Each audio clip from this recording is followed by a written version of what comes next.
Guys, tingnan nyo yung kalamansi ko. Pinugpog uli siya ng mga caterpillar.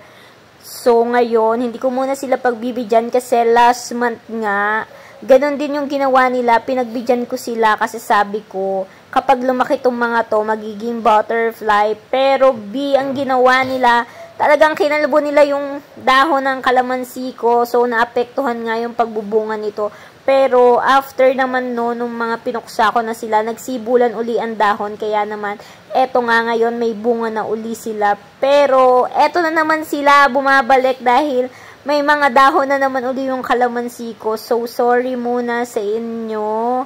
Gusto ko man kayong pagbigyan. Kung isa lang sana kayo, kaya lang ang dami nyo. Kaya naman, pupuksain ko muna kayo para naman makarecover yung mga kalamansi ko at magbunga ng tuloy-tuloy. Okay, pasensyahan muna kasi ang dami nyo talaga. Halos makalhati nyo na yung mga kinakain yung dahon. O, tingnan nyo naman, ang liit-liit nyo. Tapos, halos makalhati nyo yung dahon. Kaka-check ko pa lang ngayon araw. Isang araw pa lang ako hindi nag-check. Nakalhati nyo na yung mga dahon. What more pa kung hindi ako nag-check, diba? Talagang kalbo na yan for today's video. Huy! So, ayan, sorry muna. Tsaka ako na kayo pagbibigyan. Kung isa lang siguro kayo.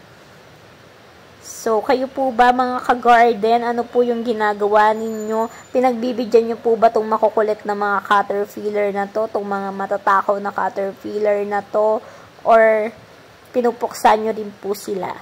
Pa-comment naman po sa comment section. Yun lang po. Thank you for watching. Kading-ding. Bye!